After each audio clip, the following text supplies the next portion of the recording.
Oke. Enggak, Teh Alia.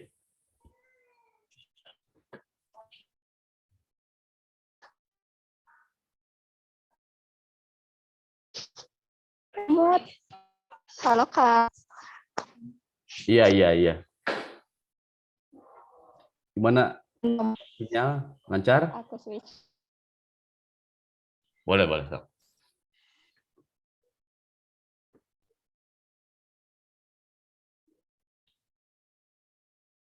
Belum Teh Alia.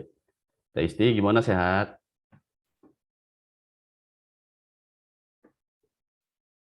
Masih ini kayak jaringan. Sorry.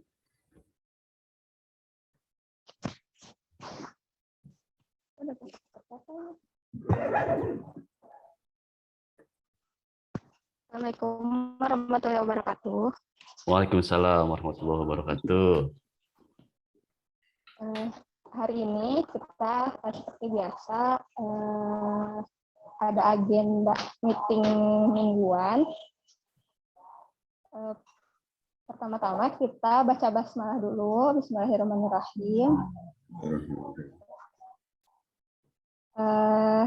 Langsung aja, agenda pertama ada bedah buku yang akan disampaikan sama Kang Febi. Oke, kita kasih applause dulu dong Enggak, teman-teman. Kang Febi. Buat Kang Febi sama Teh Alia. Oke. Enggak. Langsung ya.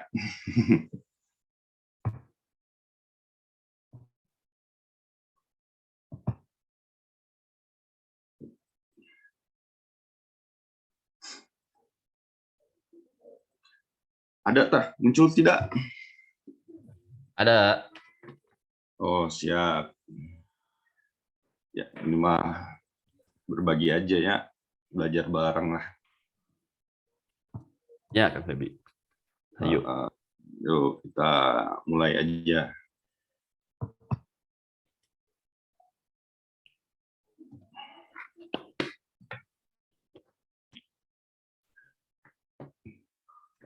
Udah muncul. Ada Kang Febi. Putus-putus. Bentar.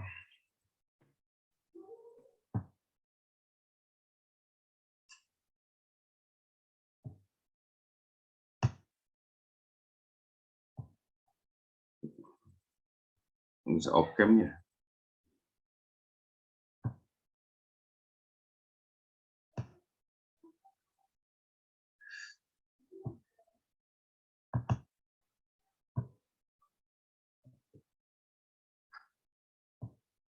Kang, kalau saya off cam nggak apa-apa. Boleh Kang. Nggak apa-apa sok. Yang penting lancar. Jaringan kayaknya ya. Nggak apa-apa sok. Jadi nggak kuat.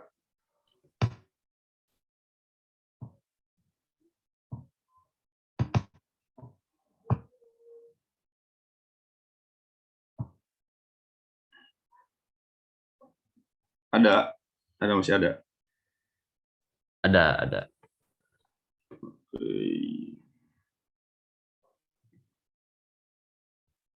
Yuk, kita mulai. Bismillahirrahmanirrahim. Assalamualaikum warahmatullahi wabarakatuh.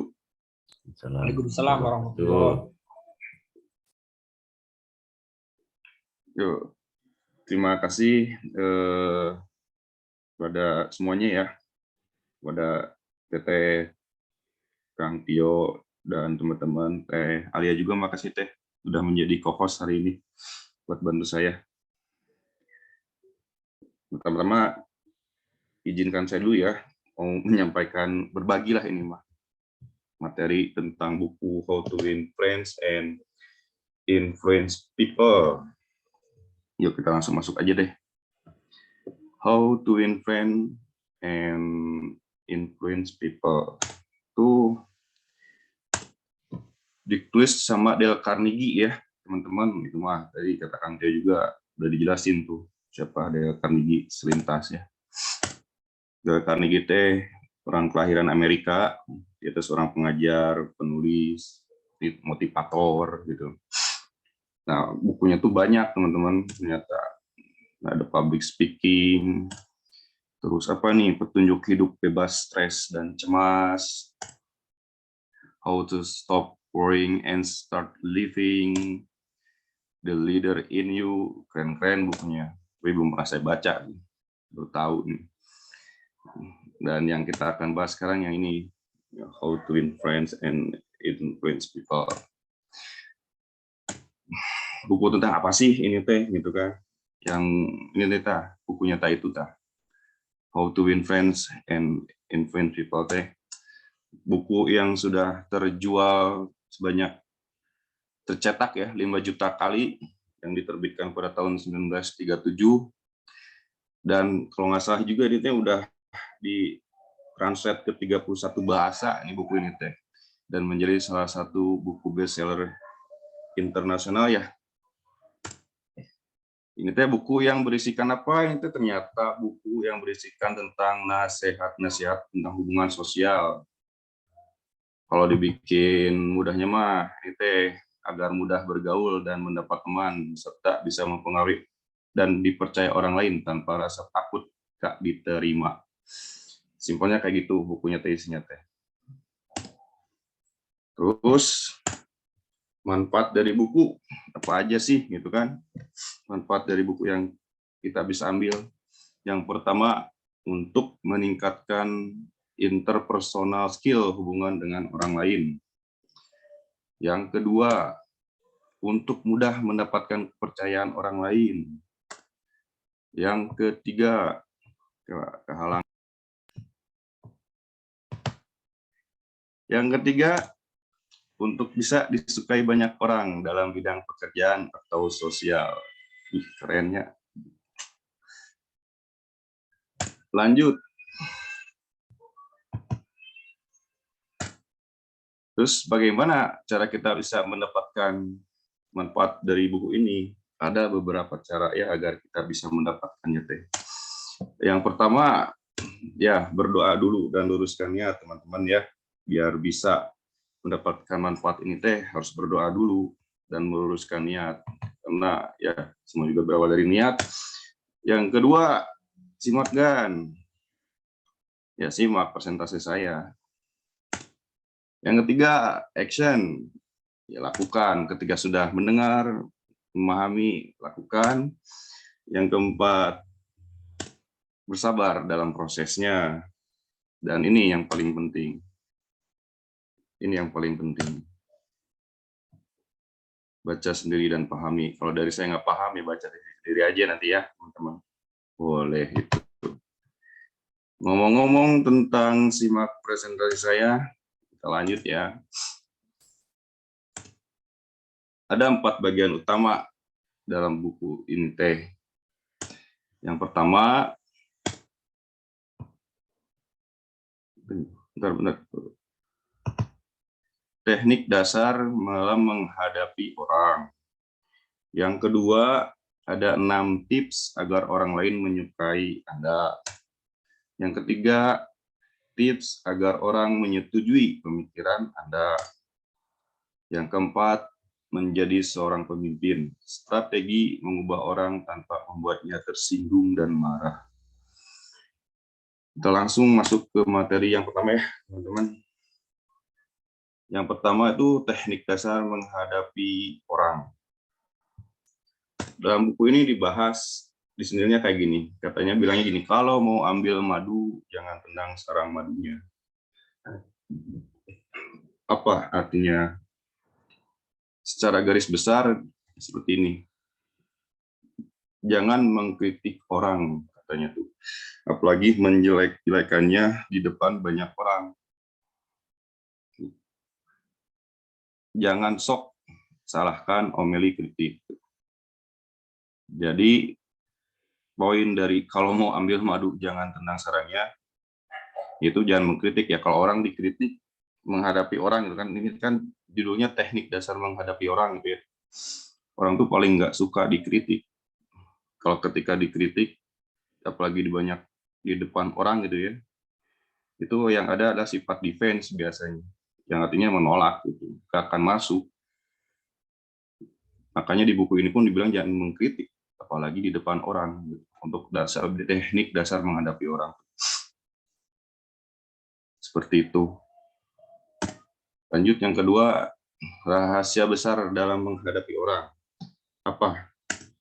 Ternyata berikan apresiasi yang jujur dan tulus. Yang ketiga,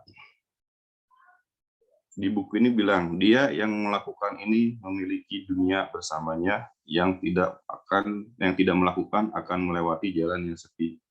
Apa maksudnya? Maksudnya sentuh keinginan inti. Apa keinginan itu? Keinginan untuk berhasil dalam diri orang lain. Seperti itu. Itu yang pertama, teknik dasar menghadapi orang. Enggak, nanti kalau ada yang nggak paham, mending nanya langsung aja ya, sambil ngobrol. Ini mah poin-poinnya dulu aja, teman-teman. Lanjut, yang kedua, 6 tips agar orang menyukai Anda. Yang pertama, di dalam buku ini tertulis, lakukan ini maka Anda akan disambut di mana-mana. Apa yang harus Anda lakukan? Beri perhatian yang sungguh pada orang lain. Ya berarti kalau misalkan lagi ngobrol mungkin ya, harus diperhatikan sungguh-sungguh, nggak sambil main gadget, mungkin pandangannya lurus ke orang yang diajak bicara. Yang intinya agar disukai orang lain itu. Yang kedua, buatlah kesan pertama yang baik. Kesan pertama yang baik di buku ini ternyata apa, coba teman-teman? Tersenyum katanya. Jadi untuk bisa kita buat kesan pertama yang baik itu di mata orang lain, ternyata tersenyum, simpel. Yang ketiga, bila Anda tidak melakukannya, Anda akan menemui masalah. Jadi ketika berhadapan atau ngobrol sama orang lain, di sini tertulis, bila Anda tidak melakukannya, Anda akan menemui masalah. Apa itu? Ternyata ingatlah dan siapa nama mereka. Itu. Nama bagi sang pemilik adalah bunyi paling merdu. Jadi ketika ngobrol dengan orang baru mungkinnya atau dengan siapapun juga, ternyata orang tuh lebih senang kalau disebut namanya gitu. Seperti itu. Yang keempat, jadilah teman bicara yang baik. Teman yang bicara yang baik itu yang kayak gimana? Mungkin pertanyaan itu. Itu jadilah pendengar yang baik. Buatlah orang lebih banyak berbicara tentang dirinya. Jadi kalau di buku ini tuh kita disarankan jadi teman bicara yang baik itu jadi yang pendengar yang baik. Terus pancing lawan bicara kita untuk lebih banyak berbicara tentang dirinya. Yang kelima, buatlah orang lain berminat. Bagaimana cara membuat orang lain lebih berminat? Yaitu bahas yang penting bagi mereka. Kalau ngobrol sama bapak-bapak mungkin ya, nggak mungkin lah kita ngobrolin tentang gosip ya, gosip artis gitu. Pasti nggak berminat mereka. Nggak ngobrol lah tentang perbapak-bapaan bapak-bapak yang bahas. Itulah pokoknya mah. Biar mereka berminat gitu. Topiknya yang kita bahas tuh yang intinya bikin mereka berminat untuk berbicara banyak. Terus yang keenam, buat orang lain langsung menyukai Anda tuh ada ternyata. Apa? Itu buatlah dirinya merasa penting. Gitu. Jadi ada pengalaman ya kemarin waktu saya kontrol sih ke rumah sakit gitu. Ya ke puskesmas deh. Ada 2 bidan itu kemarin tuh. Bidan yang pertama ketika ngobrol tuh kayak orang yang ngelihat kita tuh pasien ya, tapi kayak nggak penting gitu. Jadi matanya kemana-mana, nada bicaranya, terus sikapnya, yang otomatis saya sebagai orang yang di hadapannya pun sebagai pasien gitu ya, kita bilang langsung udah kayak ngeblok gitu deh. Ih, nah sih kia si bidan teh gitu. Nah, pas next-nya minggu depannya lagi kontrol lagi ke situ dengan bidan yang berbeda. Gitu. Nah, ketika mulai ngobrol dengan saya gitu, dengan istri, badannya menghadap, ditanya dengan jelas, kenapa ibu, pak, ini anaknya. ya kita merasa merasa penting gitu ya, diperhatiin gitu. Dan apa yang terjadi ternyata saya lebih suka yang ini gitu dibandingkan yang pertama gitu. Dan ternyata ya ini benar, ternyata ketika kita dibuat merasa penting, kita langsung suka gitu. Sama, bukan suka dalam artinya cinta ya, suka dalam artian oh ini orang keren nih gitu. Seperti itu. Lanjut. Yang ketiga ada 12 tips ini kalau nggak salah, 12 tips agar orang menyetujui cara pikir Anda. Yang pertama, hindarilah debat kusir. Bagaimana kita bisa satu pemahaman apabila kita terus melakukan debat kusir, debat yang nggak ada ujungnya ya sama lawan bicara kita. Yang ada hanya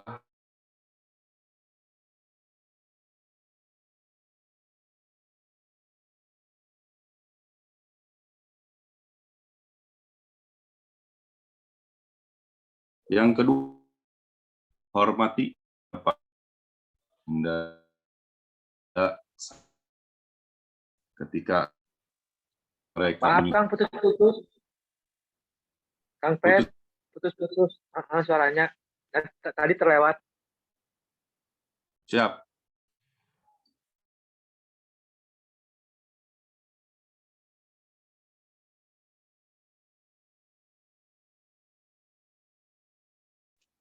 Dikira internet kantor Pak Yoko. Ternyata di Kang Febi-nya.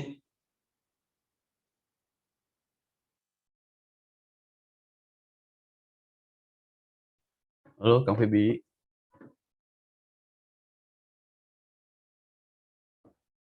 Ini loh suara Kang Febi ya.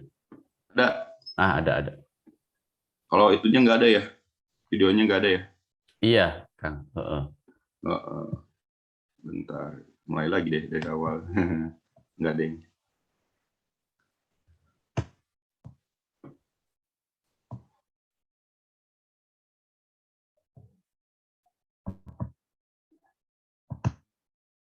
Ya, sekarang ada. Ada.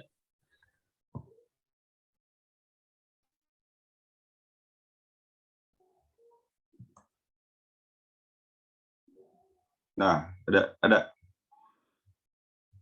Yang tips agar menyetujui cara pikir Anda ada? Ada Kang Ya. Febi. Nah, baru nomor 3 nih. Nah, baru nomor 3. Tadi saya Ya. apa ya? Nomor 2 ya. Nomor 2. Ya, boleh.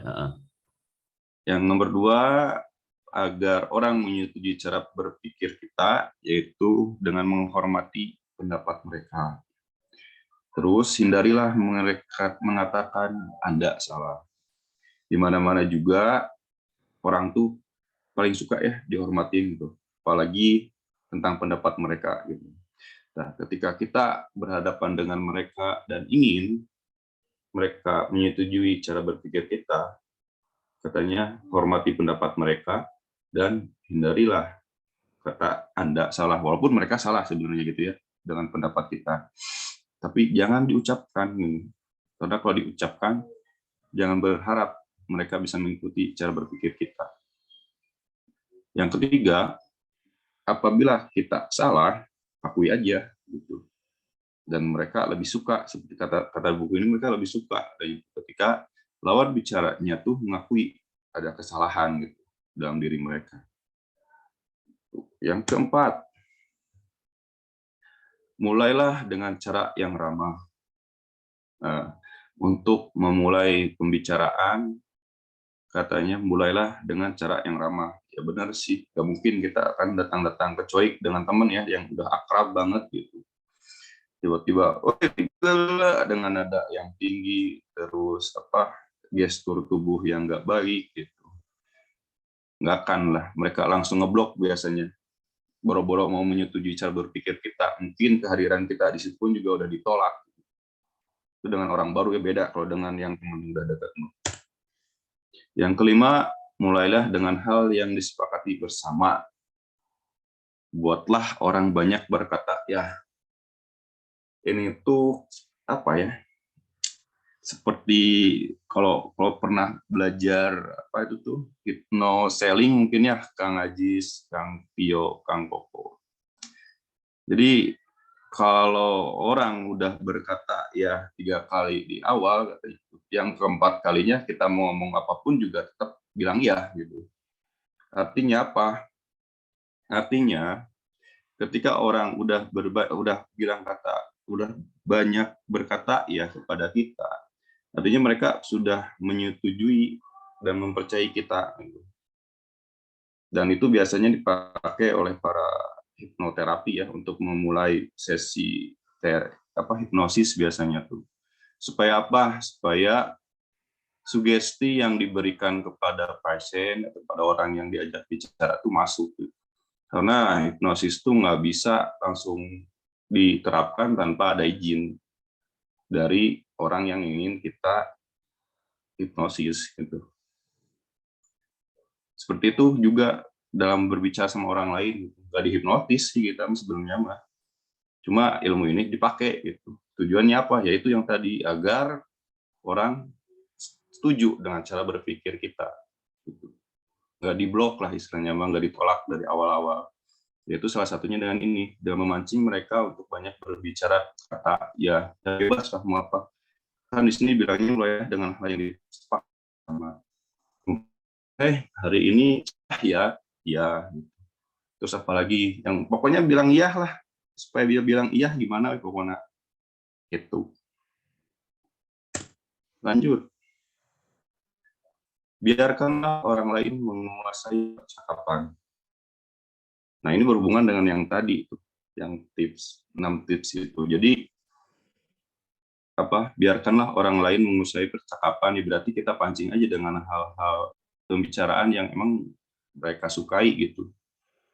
Jadi kita banyak mendengar aja. Kenapa? Ya tujuannya biar dia banyak bicara, menguasai percakapan, dan mereka rasa nyaman untuk ngobrol sama kita. Gitu. Lanjut. Yang ke-7. Buatlah agar usul atau ide keluar dari mereka. Nah, berlanjut dari poin 6 mungkin ya, karena banyak bicara dari mereka, terus mereka lebih suka dan nyaman. Yang ke-7, buatlah agar mereka mengeluarkan usul dan ide.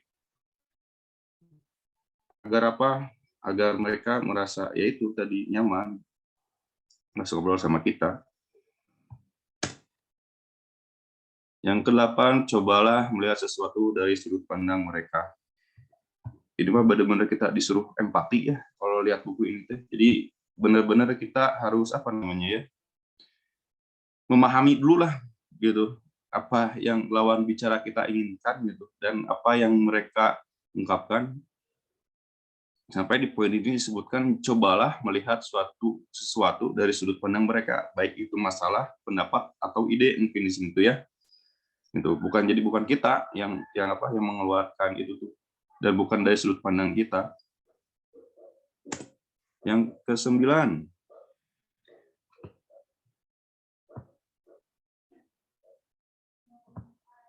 bersimpatilah dengan ide dan keinginan mereka.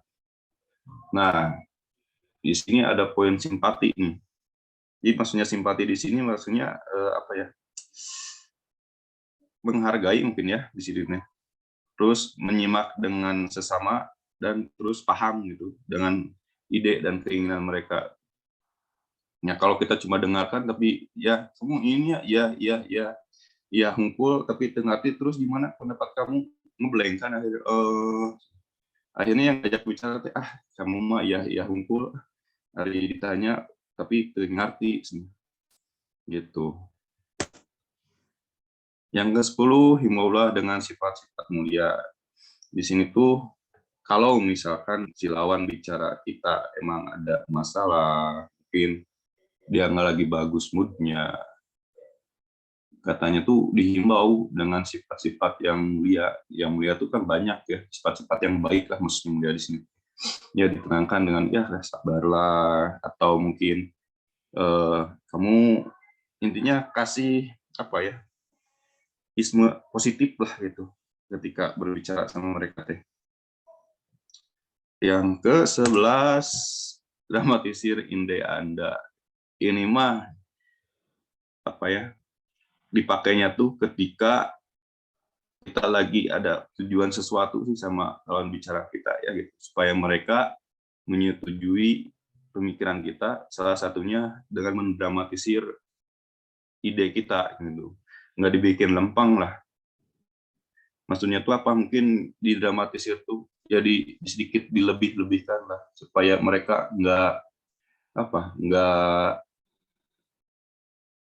kaku gitu ya mungkin ya ngelihatnya teh apa sih iya gitu terpenting gitu. Tapi kalau didramatisir mah oh ini ternyata yang apa ide yang kamu ungkapkan teh penting gitu ya, walaupun sebenarnya awalnya nggak penting gitu, tapi gara-gara didramatisir akhirnya dianggap penting sama mereka, seperti itu.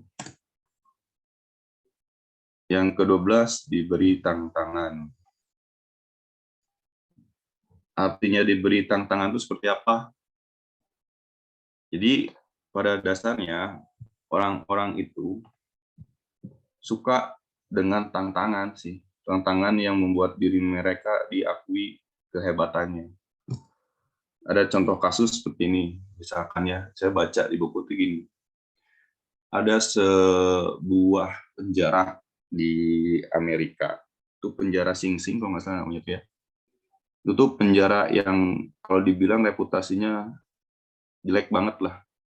Pokoknya mah si penjaranya tuh hancur lah kalau bilang hancur mah sistem dan orang itu. Dan itu tuh nggak ada kepala sipirnya. Nah si wali kota kalau nggak salah, si wali kota itu ingin nunjuk satu orang supaya ngisi di posisi itu. Dia nunjuklah satu orang namanya Pak Louis gitu. Nah, si Pak Louis itu kalau kita bilang kayak gini aja, Pak Louis, pengisiin itu sipir lah, pengisiin itu penjara lah. Udah begitu aja. Sedangkan si Pak Louis juga tahu gitu posisi penjara itu kayak gimana. Dia pasti langsung nolak. Pasti nolak. Nah, akhirnya bukan kayak gitu penyampaiannya. Si Pak Wali Kota tuh dia malah secara tidak langsung memberi tantangan gitu ke si Pak Louis. Pak Louis, kamu tahulah kamu tuh adalah orang yang bla bla bla bla yang bagus dan apa kayak gimana pokoknya gitu ya. Menaikkan ini aja lah gengsi dia dulu lah gitu. Nah, sudah sepantasnya gitu orang seperti Anda itu bisa gitu memimpin sebuah penjara dengan yang kondisi seperti ini. Merasa tertantang, akhirnya jawabannya iya gitu. Bahkan akhirnya si Pak Louis ini jadi salah satu kepala sipir penjara terbaik gitu di masa itu. Sampai dia nulis buku juga tentang si penjara Sing Sing itu. Seperti itu. Lanjut. Bagian keempat. Ini menjadi seorang pemimpin. Strategi mengubah orang tanpa membuat tersinggung dan marah. Apa aja? Pertama, apabila harus menemukan masalah di sini menemukan masalah ya, gitu. Awali dengan pujian dan apresiasi yang tulus. Jadi di buku ini ada dikisahkan ada seorang karyawan baru perempuan ya, kerjanya bagus gitu, teliti seorang kasir gitu. Perhitungannya matang, perhitungannya jelas, teliti banget soal data. Tapi ada supervisornya di sini yang nggak suka sama dia. Dengan alasan apa? Dengan alasan dia jadi bikin antrian lebih banyak. Karena emang teliti banget gitu ngitungnya tuh. Akhirnya si supervisornya itu datang ke manajernya bilang, tuh perempuan yang baru keluarin lah katanya. Dia bikin masalah aja gitu, kata dia tuh. Kenapa? Bikin antrian panjang gitu. Dia lama ngitungnya. Nah, ini kita berbicara seorang pemimpin ya gitu. Di kacamata seorang si manajernya. Terus si manajer ini yang terjadi kayaknya dipanggil lah setelah pulang sekolah lagi. Pulang kerja gitu. Si karyawan ini ditanya, bukan ditanya dulu. Pertama-tama dia ngasih pujian tuh dan apresiasi yang tulus. Jadi puji dulu, kamu tuh keren ya gitu, hitungnya detail banget, apa namanya tuh, teliti banget, kata si manajernya tuh. Terus ditanya, kamu ada masalah nggak tentang pekerjaan kamu? Ya si karyawan ini teh akhirnya ngomong gitu, Pak, ya ini ada masalah nih di bagian mana, di bagian perhitungan sistemnya nggak bagus nih, kok kayak gini malah bikin lama dan antrian bla bla bla bla. Ya terus solusinya apa, kata si manajer itu tuh. Tanya mana ada solusinya gitu. Dikasih lah solusinya sama si karyawan itu teh, si manajer itu, dan langsung disetujui, dan sejak saat itu udah nggak ada lagi antrian yang panjang dengan karyawan itu keluar nih. Seperti itu. Yang kedua, mengkritik tanpa harus dibenci. Dengan apa? Dengan cara menunjukkan kesalahan secara tidak langsung. Jadi kalau berbicara seorang pemimpin nih, katanya paling nggak boleh mengkritik secara langsung tuh. Apalagi yang tadi ya di awal, di depan umum katanya tuh. Yang paling bagus itu dengan cara menunjukkan kesalahan, tapi secara tidak langsung. Contohnya mungkin seperti apa? Contohnya, kalau misalkan ini mah kita ke contoh biasa dari anak kecil mungkin ya.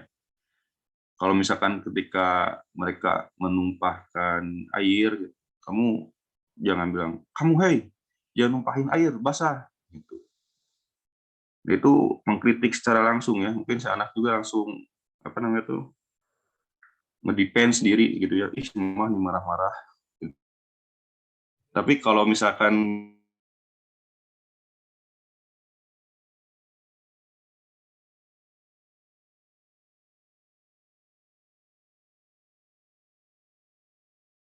Ricci Kang Baby putus-putus. hanya teh, Caranya hilang. Nah, Iya tadi putus Kang Febi. Boleh coba ngomong lagi. ada nggak Ada sekarang. Ada Kang Febi. gambar? Ada gambar ada. Cok Oke, lanjut. ya. Ya. Mengkritik tanpa harus dibenci itu yaitu dengan cara menunjukkan kesalahan secara tidak langsung. Itu lebih efektif katanya tuh. Yang ketiga, bicarakan dulu kesalahan sendiri sebelum mengkritik orang lain. Katanya sebagai pemimpin,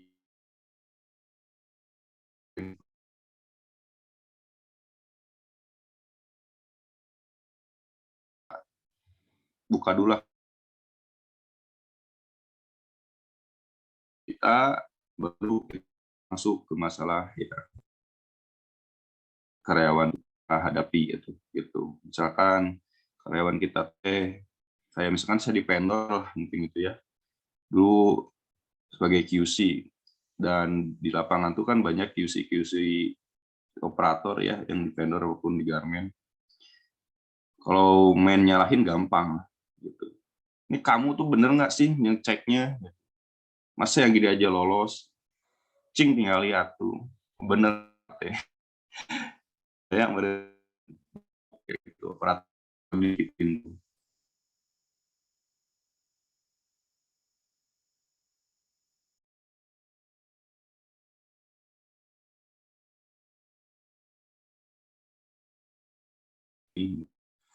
Tapi tahu tekniknya supaya nggak keluar kayak gini loh.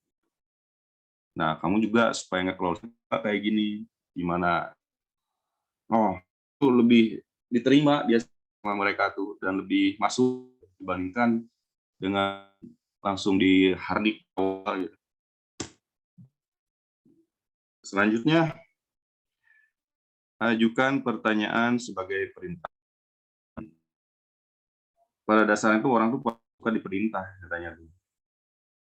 Terus untuk mensiasatinya gimana? Katanya ajukan pertanyaannya.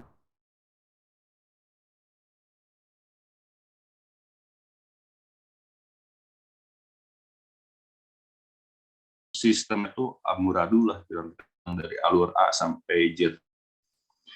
Terus kita pengen si vendor ini tuh untuk memperbaiki sistemnya gitu, supaya nggak amburadul. Nah, di sini kita disarankan untuk tidak memerintah langsung. Contoh misalnya, Pak, kita benerkan lah lainnya, Pak, kita benerkan QC-na, kuduna mah kia, kuduna mah gitu. Nah, ya, biasanya itu nggak boleh katanya kata buku ini tuh. Tapi untuk mengganti perintah langsung itu, ajukan pertanyaan. Ya bisa mungkin diganti dengan, Pak, kira-kira kalau ini mah diganti itu orang, atau kira-kira itu sistem kita ubah dengan seperti ini, gimana menurut Bapak? Ditancing dulu lah dengan pertanyaan. Oh iya, muridnya masalah muridnya gitu. Nah, coba dulu kata Bapak gimana tuh sistem yang berjalan sekarang? Ada sesuatu enggak? Ya dipancing dengan pertanyaan yang akhirnya nanti tujuannya itu supaya mereka merubah sistem produksiannya atau pemikirannya di situlah. Itu lanjut lagi. Selamatkan muka orang lain, jangan buat mereka malu. Kalau seorang pemimpin itu, katanya tuh, itu mereka menghindari memalukan atau menjelek-jelekan orang atau bawahannya di depan umum. Mereka tuh lebih cenderung menyelamatkan mereka, gitu, menyelamatkan muka mereka gitu di depan umum. Kalau di sini tuh kasusnya tuh, kalau di kasus ini di buku ini tuh ada seorang karyawan ya yang persiapan meetingnya tuh kurang matang mungkin ya, datanya nggak lengkap dan dia sadar hal itu dan dia harus mempresentasikan itu tuh ke atasan-atasan mereka gitu ya, atasan dia di suatu meeting yang penting banget. Di situ ada atasan juga. Nah, dia tahu dia tuh kurang datanya tuh, dia salah gitu.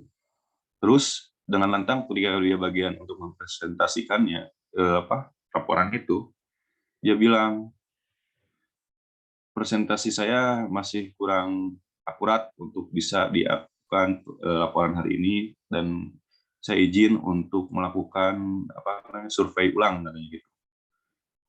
Dan respon dari si atasan perempuan ini tuh ternyata bukan menyalahkan, kamu malu-maluin aja, tahu ini udah waktunya mulai rapat, kenapa datanya nggak akurat, kenapa datanya belum lengkap. Nggak gitu ternyata. Si atasannya tuh malah bilang gini, iya betul, saya yakin dengan survei ulang, datanya tuh lebih akurat gitu, dan lebih bisa untuk dimanfaatkan informasi. Dan tanggapan si wanita itu, dia kayak, buset, muka gue diselamatin nih sama atasan gue. Gitu. Keren, seperti itu. Yang keenam, beri pujian untuk setiap pencapaian sekecil apapun hasilnya. Ini mah standar ya, katanya tuh. Kalau seorang pemimpin tuh harus mau memberi pujian sekecil apapun. Setiap harus mau memberi pujian untuk setiap pencapaian sekecil apapun. Ternyata apresiasi dari para pemimpin tuh buat para karyawannya itu, stafnya tuh luar biasa itu ya. Bahkan di poin ini tuh ditulis juga gitu. Harus memberi pujian katanya. Yang ketujuh, beri reputasi yang tinggi untuk dicapai. Ini tuh biasanya tuh kasus-kasus untuk orang yang emang di bawah ekspektasi si ini ya, si pemimpinnya, misalkan ini anak kurang greget lah gitu istilahnya mah dalam melakukan tugasnya teh. Nah, si pemimpin ini tuh dia nggak langsung menghardik gitunya, menyalahkan kamu gini lu jelek kerja enggak gitu. Supaya dia bisa menaikkan produktivitasnya ataupun meningkatkan kemampuannya gitu ya. Si pemimpin tuh mereka tuh ngasih reputasi yang tinggi untuk dicapai. Maksudnya apa? Jadi si karyawan ini tuh diajak ngobrol, terus dikasih reputasi yang tinggi tuh gini, kamu tuh karyawan yang baik loh gitu, karyawan yang jenius loh gitu. Nah, udah sepantasnya nih proyek yang ini tuh kalau kamu pegang pasti berhasil. Gitu. Walaupun dalam realitas sebelumnya sebalikannya gitu kan. Tapi si pemimpin ini nggak ke itu. Dia malah melakukan kebalikannya, yaitu dengan memberikan reputasi yang tinggi gitu kepada karyawan yang awalnya tuh di bawah. Gitu. Terus dikasih target untuk mencapainya. Seperti itu. Yang ke-8, buatlah kesalahan untuk mudah diperbaiki dan berilah semangat. Jadi ketika ada karyawan atau staf kita yang melakukan kesalahan, jangan diperberat katanya tuh. Tapi buatlah kesalahan ini kayak mudah diperbaiki lah istilahnya. Dan buatlah mereka bersemangat untuk lebih baik dan memperbaikinya. Gitu. Karena kalau disalahin mah boro-boro pengen menyelesaikan masalahnya biasanya gitu. Yang ada malah pusing duluan dan kabur. Yang ke-9, buatlah orang lain senang dengan apa yang Anda usulkan. Jadi kalau kita punya usul, sebelum kita menginformasikannya kepada staf kita atau karyawan, kita jelaskan dulu biasanya manfaat-manfaat apa yang bakal mereka dapatkan dari usulan kita, yang akhirnya membuat mereka senang tuh untuk melakukannya, dan akhirnya poinnya mereka mau melakukannya. Seperti itu, melakukannya dengan senang gitu. Nggak terpaksa sih, walaupun terpaksa tapi banyak lebih senangnya. Seperti itu. Udah beres gini, baru juga jam berapa ini. Kesimpulannya, sebelum Anda ingin membuat orang lain tertarik kepada Anda, buatlah diri Anda tertarik secara tulus kepada mereka. Sekian, terima kasih. Udah, mangga. Kalau ada yang mau bertanya, mangga. Teh Alia, balikan lagi ke Teh Alia. Atur nuhun semuanya. Ya, terima kasih Kang Feby. Tepuk tangan. Nggak tepuk tangan Alia.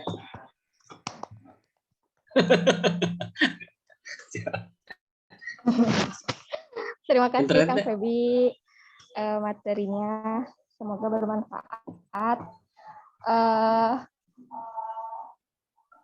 Mungkin ada pertanyaan atau ada yang ditambahkan dari Akang Teteh, silahkan. Ya, kalau boleh yang ditambahkan aja deh. Mau nanya aja, Mang. Nanya mah nggak boleh, Mang. Saya juga masih ini nih kadang apa sih? Saya tuh nggak tahu ini saya salah apa benar kayak gitu loh, Mang. Kadang gimana ya kayak begitu tuh. Apa itu? Mungkin orang melihatnya salah, tapi gue menganggap itu teh benar kayak gitu. Itu buat mencari sebuah kebenaran antara dua orang ini tuh gimana gitu, biar agree begitu. Karena kan kita agak sulit ya buat apa sih mau approve kita itu salah kayak gitu loh, Mang. Itu bagaimana tuh, Mang? Itu pertanyaan satu, Mang.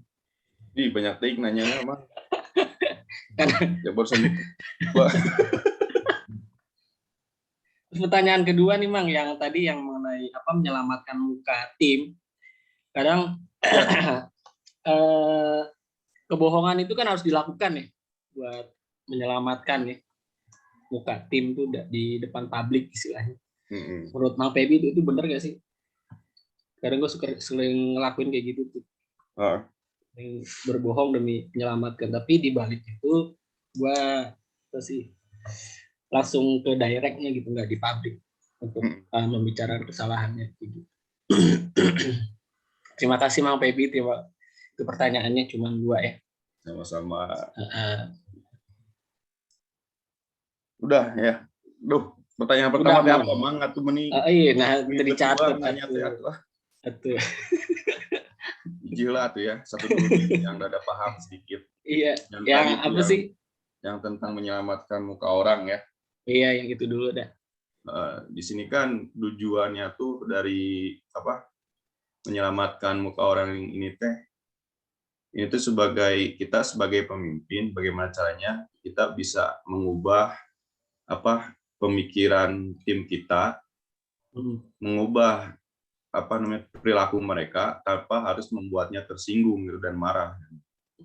Nah, bayangkan nih kayak gini Mas Ibu. Ketika dia udah masalah gitu kan, kita kalau dibilang mah ibu atau bapaknya ya gitunya, yang istilahnya jadi tumpuan mereka gitunya. Ketika mereka salah di depan umum apalagi sama kita tuh malah dibebaskan gitu, bahasa Sunda mana ya kalau di itu malah dijerumuskan gitu. Jorogin ya. Dicorokin gitu kan masalah dicenderungkan tuh kita pas menentukan ternyata indung orang sorangan gitu, bapak orang sorangan menentukan Terus kita berharap mereka mau menerima pemikiran kita setelahnya. Kira-kira gimana tuh Bang? Gak mungkin sih kata gue mah gak masuk. Gitu. Mau berbusa seapapun kita bicara sama mereka setelahnya itu nggak akan masuk gitu. Mau bilang kamu bla bla bla bla bla ini gitu. Nggak. Dan malah dengan cara seperti itu tadi kan kita setelahnya direct langsung kan ya. Iya. Itu lebih lebih membuat mereka orang dia diselamatkan Kang Ajis gitu. Sekarang tiba-tiba sekarang Kang Ajisnya ngasih saran nih buat kita. Ya otomatis sih. Ini kalau gua ya gitu emang. Gue nerima, oh iya benar. Beda ceritanya kalau duluan gue udah disumpengin duluan gitu. Kayaknya ketemu juga gak mau nih. Apa sih lu Tadi aja kayak gitu gitu. Gitu, Mang. Itu pribadi ya. Tapi kalau dari teman-teman yang lain, dari Teteh, dari Kang Tio ada pendapat yang lain, boleh tadi di-share gitu, dari pertanyaan dari Kang Ajis. Seperti itu, Mang. Oke. Thank you. Tadi sorry pertanyaannya apa Pak Ajis dari toilet? Sorry. Sorry, biar diulang juga ke teman-teman yang lain biar bisa sharing gitu. Gimana Pak Ajis? Sorry. Tadi pertanyaan pertama tuh buat supaya kita tuh kadang kan kita tuh agak sulit ya. Menyatakan diri kita tuh salah lagi di depan publik kayak gitu. Padahal kita itu emang salah gitu. Itu buat apa sih mengakui kita itu salah di depan publik itu seperti apa? Oh iya. Gitu. Apalagi dengan dua komunikasi ya, dengan kadang kita buat mencari titik temu. Oke, gue salah, kamu benar. Terus akhirnya kita mencapai sebuah titik kebenaran bersama-sama. Gitu. Itu tuh prosesnya seperti apa? Kemudian yang kedua tadi itu ini Pak. Kadang menyelamatkan muka tim di depan publik, kadang sebagai seorang pemimpin kadang saya harus berbohong di depan publik gitu untuk menyelamatkan tim. Nah, kemudian setelah berbohong di depan publik, saya biasalah langsung mengkritiknya secara direct seperti itu. Begitu apakah kebohongan itu dibetulkan atau dilegalisasikan atau seperti apa? Oh iya. Gitu. Contohnya Contohnya gimana Pak Ajis? Ya. Ya pokoknya contohnya sih kayak gimana ya? Sering berbohong ya kadang. Ya kayak kemarin aja sih gitu, kayak aku tahu ini ada miss dari editan misalkan. Ya aku ngomong aja ke Tete di publik kan. Tete kan notifnya ke publik ya, ke grup ya. Jadi aku bilang di sini ada utility Photoshop yang kurang. Istilahnya itu kan berbohong menurut aku. Gitu. Tapi aku menyelamatkan tim aku seperti Tulisan itu. aku nggak ngerti itu maksudnya apa gitu. Iya gitu. Tapi aku di direct tuh aku udah langsung notif deh sebelum TT notif ke grup tuh. Aku udah notif duluan ke timnya sebagai gitu. Karena biasanya sih aku direct terus sih teh. Jadi kerjaan aku ketika ada apa sih error-error di grup agen dan sebagainya biasanya aku direct gitu. Oke. Kang Ajis Gitu mantau sih. ya di grup juga mantau di grup. Mantau teh. Oke. Mantau. Gitu. Takutnya nggak kepantau sih makanya kenapa di screenshot ulang teh. Enggak sih. Gitu. Mantau ya. Itu aja. Terima kasih Bapak Jati. Ya. Itu saja. Ya, oke, bagus nih Mungkin pertanyaan saya teman-teman. agak salah. Bagus pertanyaan Pak Ajis. Ini biar teman-teman kreatif nih. Ayo dari teman-teman gimana nih? Ini pertanyaan Pak Ajis bagus loh. Kalau menurut aku masih kalau menurut aku sih nggak tahu ya. Kayaknya nggak perlu berbohong juga sih gitu. Maksudnya ada hal lain yang lebih halus yang bisa disampaikan gitu Kang Ajis. Ya, itu pertanyaan nomor 2 berarti ya. Betul. Ada hal lain dan kayaknya bisa lebih dipahami gitu. Gitu sih kalau menurut aku mah gitu karena nggak apa-apa. Cuman kan kayak kemarin misal kasusnya yang kayak gitu, kasusnya yang kayak kemarin apa ya salah edit ya kemarin teh.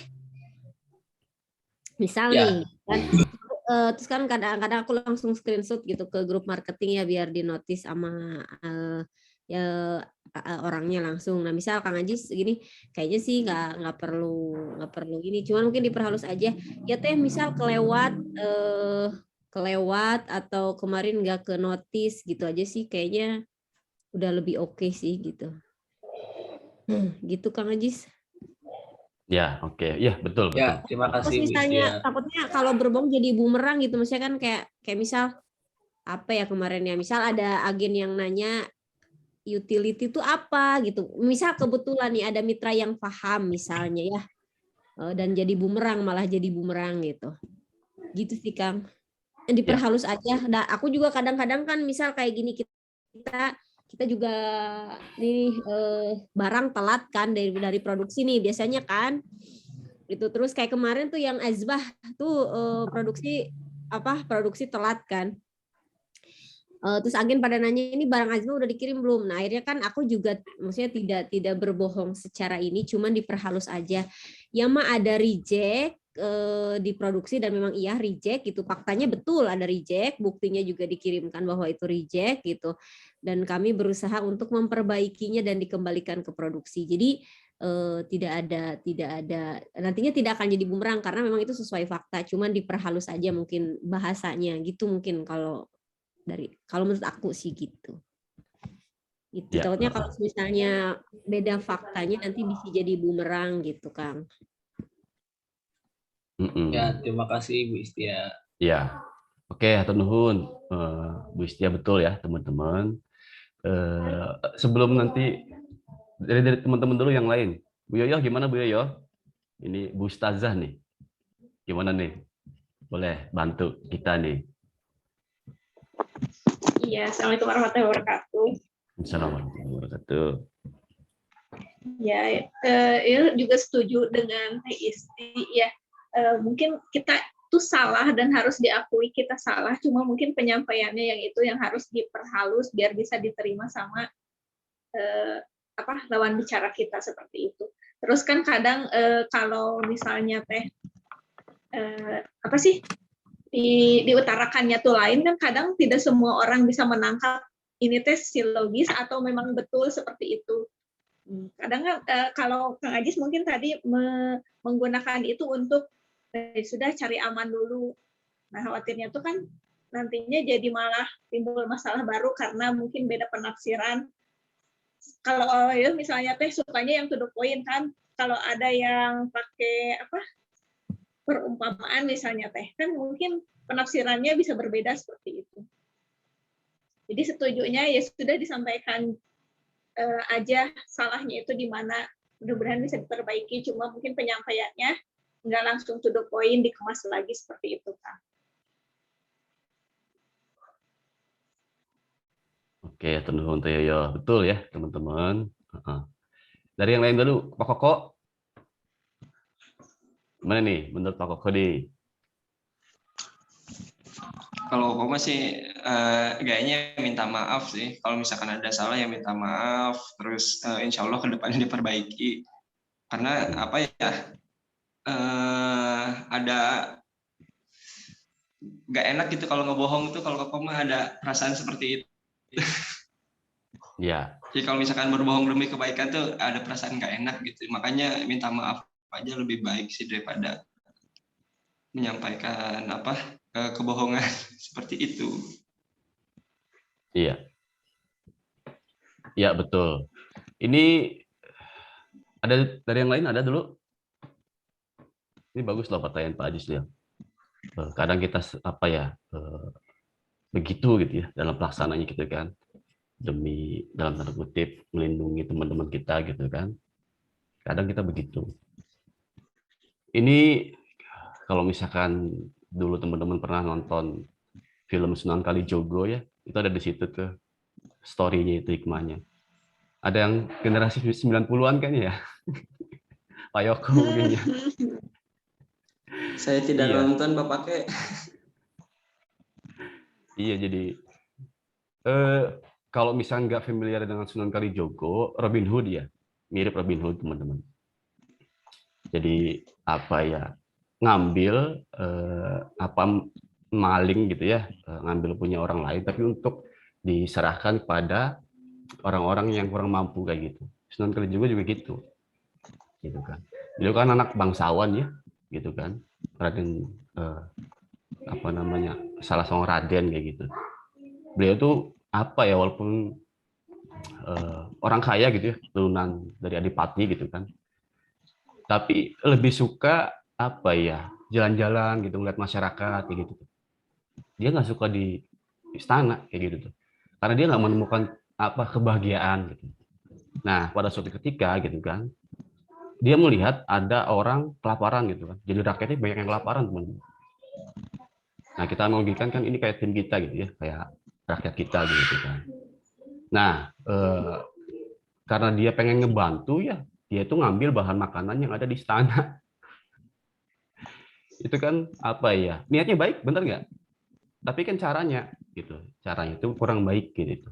Jadi lebih baik minta izin misalkannya, menyatakan yang benarnya gitu kan ke orang tuanya misalnya, untuk membantu orang lain. Nah, cara yang benar, niat yang benar, baru dianggap sebagai ibadah. Katanya begitu kalau kata Pak Ustadz Koko, Pak Ibu Ustazah Yoyo mau gitu ya. Itu niatnya benar dan caranya harus benar, walaupun pahit kayak gitu. Ya, emang nggak mudah sih Pak Ajis, betul.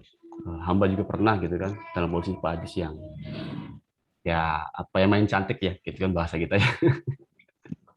Gitu. Oke, gitu paling Pak Ajis ya. Kalau pertanyaan yang yang kedua ya, yang pertama mengakui kesalahan di depan publik gitu ya, gimana gitu ya caranya gitu ya Pak Ajis ya, benar ya? Atau nyambung nih? Pak Ajis nanya dulu dong. Metan berhubungan masuk gitu kan. Ini biasanya kan kalau ada komplain nih dari agen seperti itu baiknya menurut tim marketing gitu. Itu disampaikan di screenshotnya di tim marketingnya, di grup, atau di japri aja ke personalnya gitu. Untuk kerjaannya Teh ya? Boleh sih di grup juga, nggak apa-apa.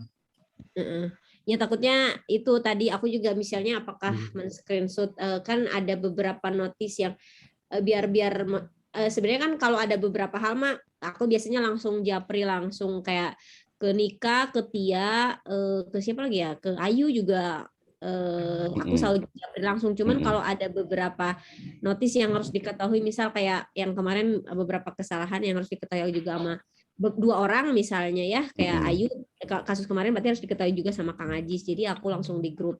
Kalau yang nggak diketahui sama dua orang sih biasanya aku langsung japri, makanya sering japrian juga sama Nika, sama Tia, sama sama Ayu juga gitu. Cuman ada beberapa hal yang kadang-kadang kalau harus diketahui sama dua orang di grup jadinya gitu. Ya, jadi harus saling ya gitu, empati lah gitu ya teman-teman. Misalkan Akang juga kan pernah tuh beberapa kali gitu ya, ada screenshotan agen terus langsung di-share di grup manajemen atau di grup marketing gitu ya. Ya aware aja kitanya, oh iya, aku hilaf gitu kan. Ya kita semua pernah hilaf gitu ya, teman-teman gitu ya. Langsung solutif aja gitu. Nggak usah, kan kadang mungkin kitanya lagi galau, lagi banyak masalah, jadi ya kan didramatisir gitu ya. Nah, mending langsung ke solutif, langsung ke solusinya gitu. Emang nggak mudah sih, tapi bisa gitu. Ya, ayo sama-sama belajar lagi kayak gitu-gitu sih. Cuma sederhana ya, kita yang meruwetkannya gitu. Ya, jadi kita bikin ya langsung solusi aja kayak gitu kan, bikin asik lah gitu. Itu. Ya, jadi aware aja sama-sama ya. Dalam rangka apa ya, melayani kembali kan kemitraan kita gitu kan. Oh iya, aku hilaf nih. Teh Ayu bagus banget kok, cepat beliau itu. Ketika ada salah, oh iya Kang, maaf gitu kan. Langsung diperbaiki. Gitu-gitu sih. Ya. Jadi nggak apa-apa kalau ada hilaf disampaikan di grup ya dengan cara yang baik gitu kan. Kemudian ya mohon maaf dan terima kasih ya, gitu sih ya,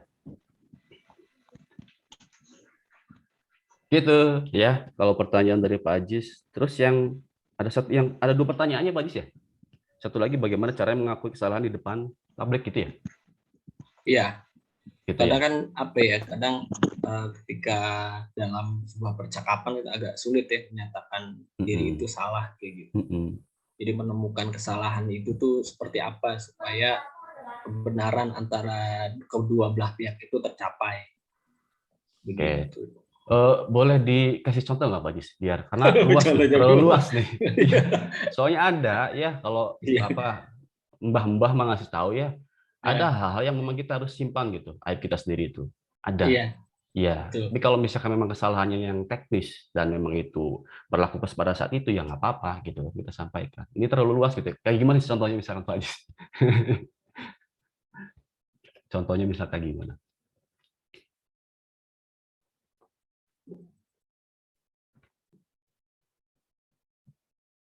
Tes. Ada aman, suara aman. Gimana Pak tadi Pak? Iya, jadi apa boleh mungkin Pak Ajis ngasih contoh gitu kan, kayak gimana sih misalkan hilafnya itu gitu, karena terlalu luas gitu. Ada hilaf yang memang boleh diceritakan ya untuk jadi pelajaran, ada juga yang memang nggak boleh gitu, harus disimpan oleh kitanya itu, karena itu udah dirahasiakan sama Allah gitu kan. Iya, kitanya harus simpan gitu. Nah, contohnya gimana nih misalkan biar enak gitu ngasih ini ya insight-nya gitu. Insight. Contohnya sederhana sih, biasanya kan ya percakapan antara kedua belah pihak ya, biasanya ada misalkan yang satu punya ide, yang satu punya ide kayak gitu. Kadang idenya itu kan yang satu menganggap idenya paling baik, yang satu menganggap idenya paling baik juga, mungkin seperti itu ya.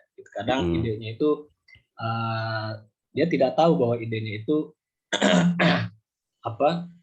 ini tuh banyak trouble-nya kayak gitu, jadi bakal lebih tidak efisien dan sebagainya kayak gitulah, menganggap ide saya paling baik dan paling benar kayak gitu dan menemukan oh iya ya, ide saya tuh emang nggak sesuai kayak gitu untuk dilakukan kayak gitu, mungkin kayak gitu. Itu gimana tuh Pak caranya tuh Pak? Jadi kita menganggap tahu bahwa ide saya itu oh iya ide saya tuh emang nggak sesuai nih kayak oh gitu. Iya paham Pak Ajis. Ini bagus pertanyaan teman-teman, ini aplikatif ya, sering kita alami gitu kan. Iya. Ada dari teman-teman dulu yang mau share?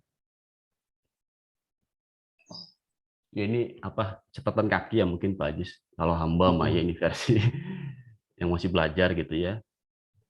Ada kan kadang memang ego dalam diri kita itu yang selalu mencari pembenarannya Pak Ajis ya.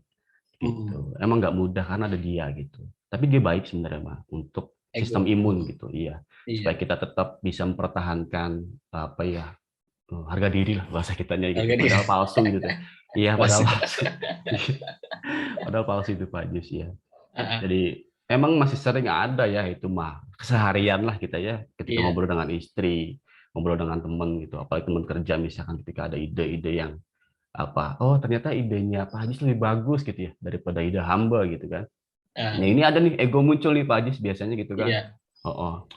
Ide kamu kok yang lebih bagus itu. Padahal malaikatnya ngasih tahu gitu kan, udah jelas ide Pak Ajis itu bagus gitu kan. Nah ini memang perjuangan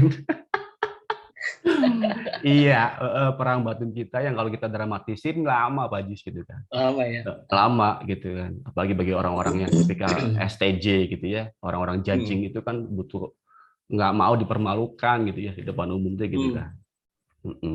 Tapi justru ketika apa ya kita bisa mengakui ya, menerima bahwa ide Pak Haji yang lebih bagus gitu ya, itu tuh ada apa ya? Mungkin egonya kalah, tapi ada rasa damai Pak Haji dalam diri itu. Kalau hamba ya, gitu kan. Jadi malah ya oke ini ide bersama gitu kan. Bahkan kata Dale Carnegie tadi ya, ketika kita memenangkan pendapat orang lain dan menganggap ide itu walaupun ide kita jadi ide orang lain itu keren loh Pak Haji. Seriusan. Itu ya yang hamba menjadi adem gitu kita itu. Nggak apa-apa walaupun katakan itu ide kita tapi diakui oleh orang lain nggak apa-apa. Nggak butuh penilaian dari orang lain kayak gitu. Karena menderita kalau kita mengharapkan pujian dari orang lain kayak gitu Pak Haji. Memang manusiawi ya, senang kita tuh ya. Sama hamba juga senang dipuji gitu. Tapi itu semu loh. Nggak hakiki gitu bahagia itu. Nah, ketika Allah tahu bahwa itu ide kita, tapi kita kreditkan ke orang lain, itu yang bahagia yang sebenarnya itu. Kalau versi hamba ya, tenang katanya, happy gitu. Happy-nya itu nggak apa ya, nggak hilang tiba-tiba kayak happy yang pujian tadi gitu. Happy-nya lebih bertahan lama. Gitu ya, dengan cara ya tadi memenangkan pendapat orang lain, mensupport mereka gitu kan, memunculkan minat-minat ide-ide mereka. Itu lebih asik gitu. Kalau versi hamba ya, meskipun egonya menjerit. Yes, tapi malaikat yang menang dan adem gitu. Ya, itu. Kadang ego juga menang sih kadang. Gitulah hidup ya teman-teman gitu. Hidup. Iya. Namanya manusia biasa ya Pak ya. Iya. Masih makan uyah. Gitu paling kalau dari hamba Pak Jis ya. Berarti udah nggak makan uyah manusia luar biasa ya. Iya. Iya. Bangga dari teman-teman. Saya manusia biasa Pak. Sama kita. Itu ya teman-teman. Hatur nuhun Pak Jis, pertanyaan ini bagus. Ya. Ya, dipersilakan kepada teman-teman yang lain. Mangga Teh Alia, Ibu co-host kita untuk mempersilakan teman-teman yang lain.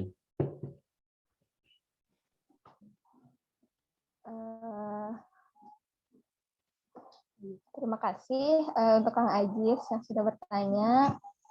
Barangkali ada yang mau nanya lagi sebelum kita nanya. mulai. Aku juga nanti mau. Poin ini nih yang nomor 4. Nomor 2 dari menjadi seorang pemimpin mengubah orang tanpa membuat singgung. Mau nanya yang nomor 2 kan ada poin mengkritik tanpa harus dibenci dengan cara menunjukkan kesalahan secara tidak langsung.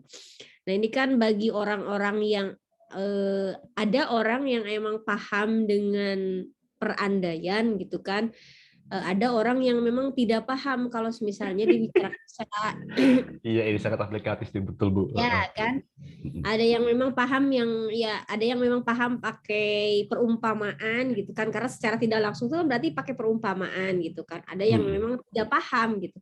Sementara di buku itu harus dengan secara tidak langsung. Nah itu bagaimana Pak Febi?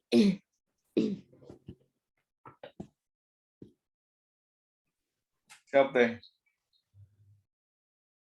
Bagaimana ya? Bagi orang-orang yang belakang Teh, orangnya langsung aja ngobrol, telepon aja Teh langsung. Hah?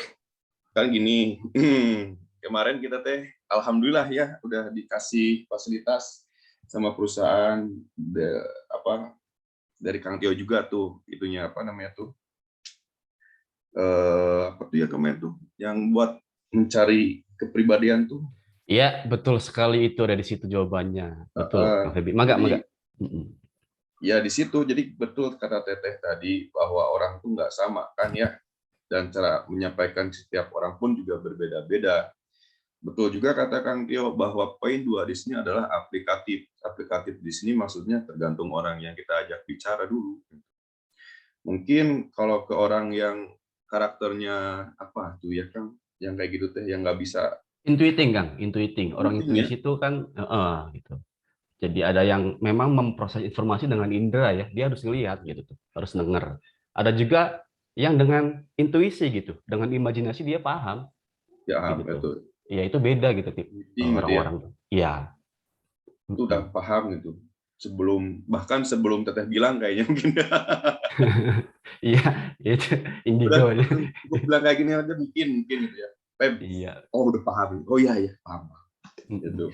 Ada juga yang kudu ditelepon ieu teh kieu nya jang dangukeun. Ieu teh lepat bla bla bla bla. Ada yang harus kayak gitu juga, tapi nggak inti kalau di buku ini nggak di depan umum gitu teh. Ya boleh di telepon, mungkin di japri gitu. Tapi kalau dibilang tadi kalau apa namanya tuh gimana yang poin kedua ini ya balik lagi aplikatif tergantung orang yang kita ajak bicara dulu gitu. Dan alhamdulillah kita punya datanya gitu ya di kantor. Iya, ada di Trello juga ya dicantumin kan. Jadi Trello ketika juga ada. teman-teman mau ngobrol gitu ya dengan tipikal orang yang N dan F gitu kan. Mereka tuh Perlu enak tuh. dalam lagi kan saya kira Iya. paham sebenarnya Ayo saya sama-sama. destinasi gitu. Apakah Iya. saya berkepribadian ganda gitu? Iya, semua orang sebenarnya ada. Makanya dualitas kan. Kita ada kok, tapi yang dominan yang mana itu yang sering muncul. Gitu. Betul, Kang Febi, betul. Gimana Teh? Atau ada tambahan dari teman-teman? Ya mungkin ada tambahan dari teman-teman. Ayo teman-teman yang N dan F tuh, gitu kan. Kadang kan kalau dikasih perumpamaan gitu ya, mungkin ini gitu. Typical sensing dengan thinking, dia kan tipikal yang konkret gitu ya, harus jelas gitu tuh. Kalau diabstrakin bingung mereka itu. Tadi tuh apa tadi ngomong apa sih itu gitu tuh. Jadi Nah, ini. Jadi tetap ya Kang Febi kan tadi itu intinya untuk mengkritik kan kalau di buku itu disarankan untuk secara tidak langsung, tapi bagi orang-orang yang memang tidak mengerti Morse, tidak mengerti kode, itu aman aja ya kritik Aman aja. secara aman. Malah informasinya mereka malah lebih harus jelas daripada dipakai tadi sandi Morse. Ya, siapa aja Kang yang nggak bisa baca sandi Morse? Siapa aja, nah itu balik lagi ke kita share ya. Ini kalau misalkan di data ini ya, ini relatif ya teman-teman, gitu kan bisa jadi apa ya? Karena ada gradasi ya, gitu. Pribadian itu gradasi gitu kan. Jadi nggak 100% gitu tuh. Dia tuh intuiting banget gitu, enggak. Ya, karena kompleks itu manusia tuh ya. Ini kan ada nih orang-orang yang tipikal sensing ya, apalagi S dan T ya, ST itu kan harus konkret gitu kalau kita ngejelasin sesuatu itu the point. Makanya dari Teo kan kalau misalkan dijelasin panjang lebar bingung, harus to the point gitu. Orang sensing, orang thinking itu yang konkret gitu. Nah, orang yang NF itu dia bisa imajinasi gitu. Aja sih yang F tuh kayak aku dibaca aja udah pasti ngerti kan. Ya, aku udah bilang aja. Udah paham. Saya F ya. Iya, benar. Kalau aku udah bilang ngetik hati-hati itu. Tapi kok nggak paham Teh? Kok paham nggak kok? Kalau aku udah ngetik paham nggak kok? Enggak, kok orang Paham, ST Teh. soalnya. Paham. Paham kok, iya. Karena sering dihem-hemin. Oh, sering dihem-hem. 100 kata Teh semua. Pokoknya itu tuh kode Morse dari aku tuh kalau udah ini pasti itu maknanya banyak itu. Iya. Dan biasanya banyaknya ke Pak Koko, malah yang ini paham nggak Pak Koko? Iya. 100 kata M. Nggak paham ternyata salah ya. Salah Teh, ST. Paham Teh. Oh, paham. Sekarang udah paham Seringan aja. Saking seringnya ya. Aduh sakit perut gua. Iya. Apalagi ya sandi Morse itu biasanya apa aja nih? Kalau ini resign emot nangis tuh, emot nangis. Coba itu. kadang-kadang tuh emot nangis, teman-teman yang suka ngasih emot nangis apa maknanya? Coba mau nanya. Tia suka ngasih emot nangis tuh apa maknanya Tia? Tuh Tia. No, emot yang itu ya 2 sama tanda kurung itu. Pokoknya emot nangis aja, emot orang nangis itu apa? Itu kayak apa ya? Kayak bukan nyesel sih. Jadi kayak oh iya aku tuh belum baik gitu ngelakuin itu, makanya kayak Insecure gitu ya. ya aku Apa? kayak sedih gitu. Emang beneran sedih gitu, kayak oh aku teh belum bener ngelakuin itu gitu. Oke, kadang-kadang ini perempuan kan suka pakai emoji nih. Emoji itu sandi Morse loh, harus paham loh ini. Coba yang lain share dong kalau kalian ngasih emoji biasanya apa ya? Coba aku lihat ya. Teman-teman suka ngasih emoji apa sih? Senyum teh. Ya senyum. Joget-joget gitu sih.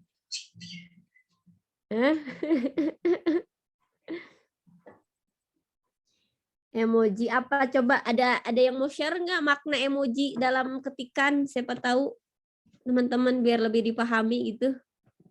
Tapi emang emoji mah udah apa artinya udah jelas kan, ekspresi muka kan dia. Iya sedih, tapi Ekspresi kan muka sedih itu karena sedih apa kayak tadi kan, sedih kayak bahagia sedih gitu. kayak Tia kan sedihnya ada maknanya kan. Sedih takut, sedih bahagia gitu ya. Iya, sedih juga banyak kan, emotnya cuma satu, sedih. Gitu. Tapi Tia memang sedih dia kalau ditelepon Tete. Dia nangis deh kalau Tete telepon. Serius? Enggak nangis teh. Oh,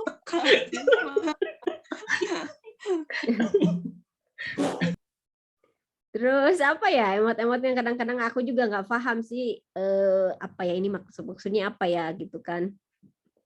Walaupun sebenarnya aku orang intuiting gitu ya. Tapi kadang-kadang ya itu susahnya memahami apa namanya orang teh gitu, seninya di situ susah teh gitu.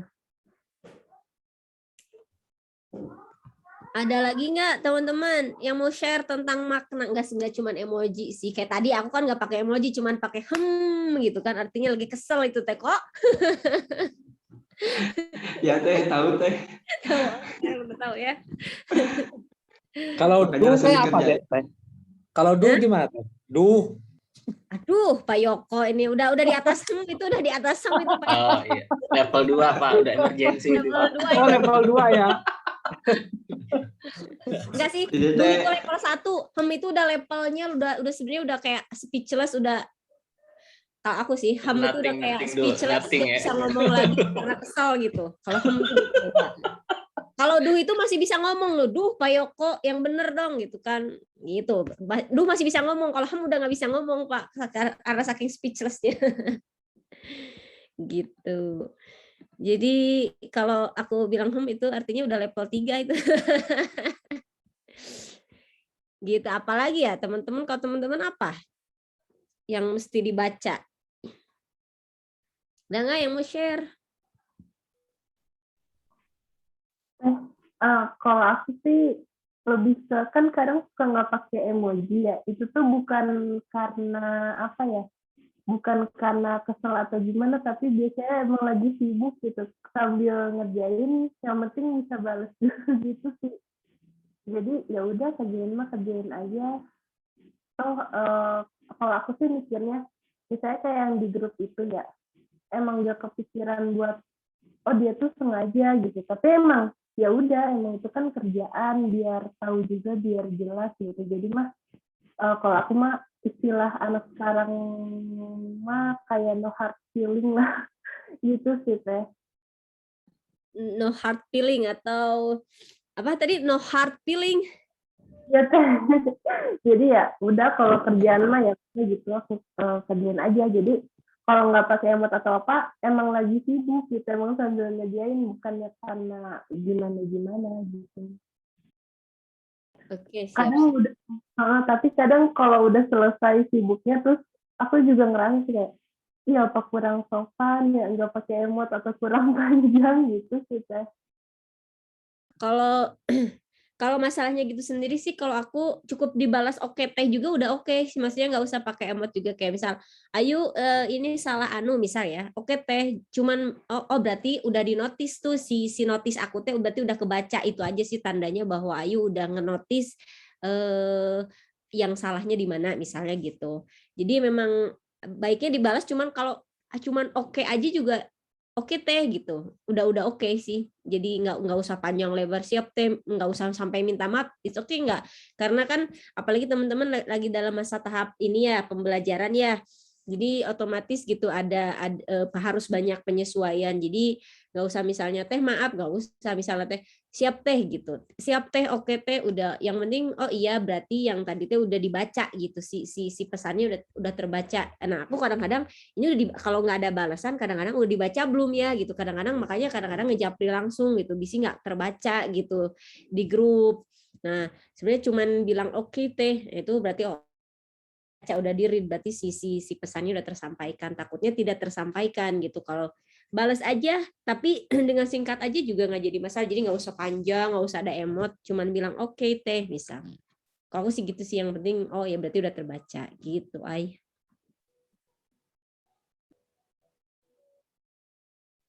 Oke teh.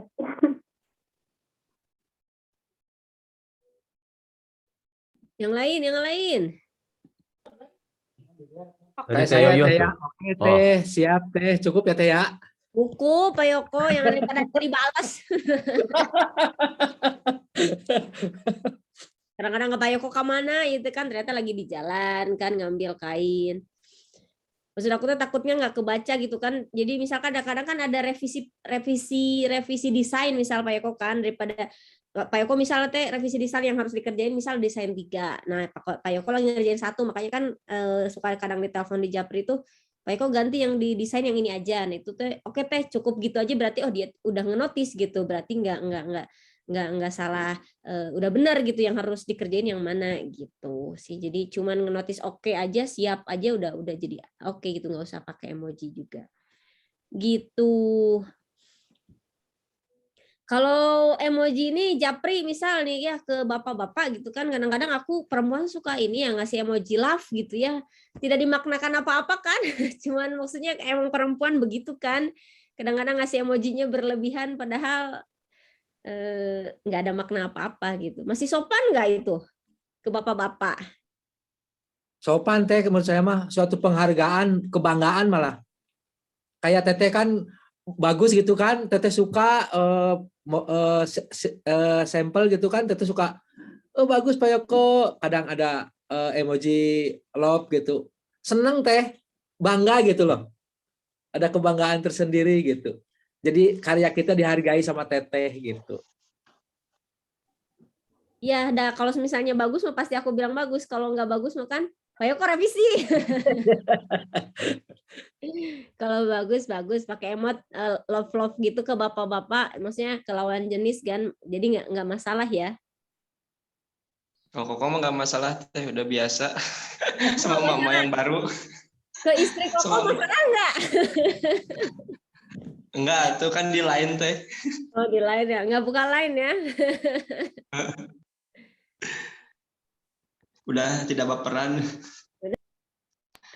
Habis gitu kan.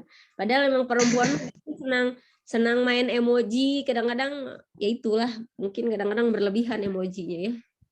Ini Abah gimana, baper nggak Abah kalau sama mama dikasih love bah? Enggak. Apalagi belum kenal, nggak ada baper-baper. Kalau sama Abah ya Abah Lux ya baper baru. Koko sama Abah lu. Kang Aji sama Abah lu.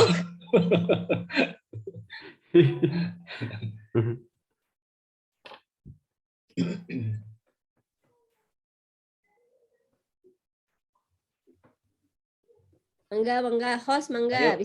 Yang lain yang mau nanya. Ada lagi? Udah. Teh Yoyo tadi kata. Teh Yoyo tuh mau nanya katanya.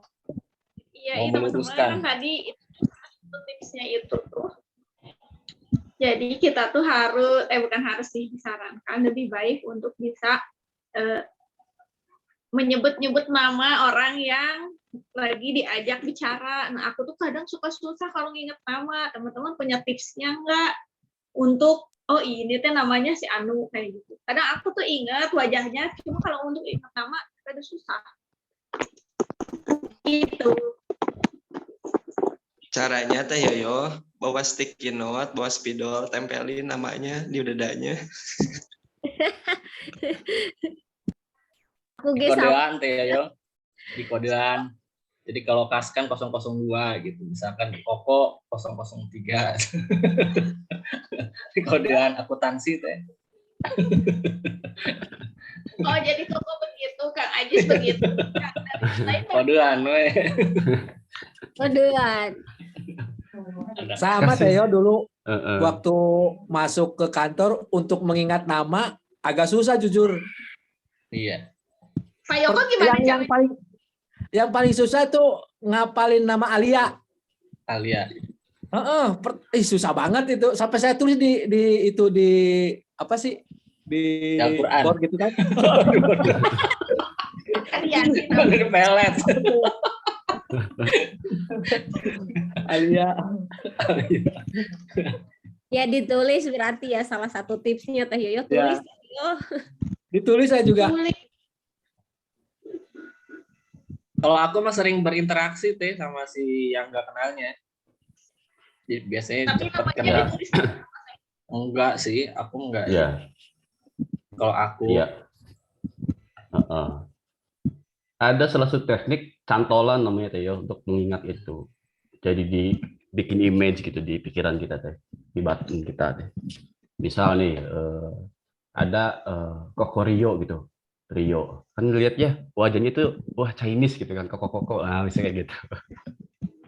Atau kadang nama tuh ada hari lahirnya gitu ya, nah itu kan bisa diingat juga tuh. Jadi karena pikiran kita kalau cuma ngapalin teks itu cepat lupa gitu, tapi kalau gambar dia inget, apalagi dikasih emosi gitu. Ya. Itu bahaya dikasih emosi Kang Ajis yang ganteng, yang kasep, yang betul. Oh iya. itu mama itu. Mama di grup lagi. Iya. Yang humoris, aduh itu kade hati-hati oke sih kalau emosi.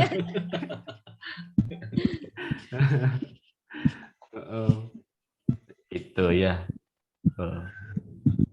Misalkan Kang Ajis itu kan artinya kalau salah gagah gitu ya. Oh, jadi Kang Ajis itu tinggi gede gagah gitu kan. Gitu. Jadi lebih mudah dipanggilnya gitu kan. Kayak gitu. Bisa ada Feby mungkin lahirnya bulan Februari gitu ya. Ingat-ingat gitu kan. Oh, di bulan Februari kayak gitu. Improvisasi ya biasanya. Tapi betul sih teman-teman yang paling ingat itu harus ada emosinya gitu pas ketemunya itu tuh.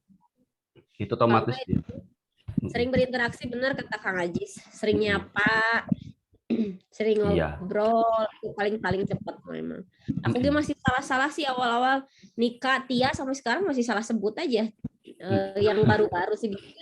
Yang baru saya belum pada tahu nih. Aku yang masih bingung Lili sama Wiwi tuh. Wiwi kadang ya. Lili sama Wiwi. Lili sama Wiwi itu Winda ya. Wiwi yang mana? Lili yang panggilan Abah ke Wiwi. Ke Wiwi. Ada Wiwi, ada Lili. Nah, Lili mana? Wiwi mana gitu kan. Ada kacamatanya ya, ke Lili mah. Dan sampelannya kan. Padahal mah beda banget Abah. Oh iya. Koko mah yang udah sering ya. Nah, sering berinteraksi berarti Koko. Alwan jarang. Ya, semakin sering semakin ingat. Betul. Iya. Siap, terima kasih. Udah Kang. Oke.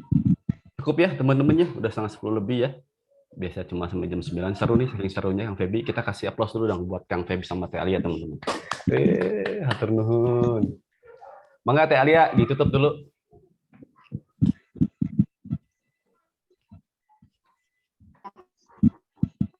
Terima kasih Kang Adi materinya. Semoga bermanfaat. Juga selanjutnya langsung aja ke meeting dan rapat per divisi.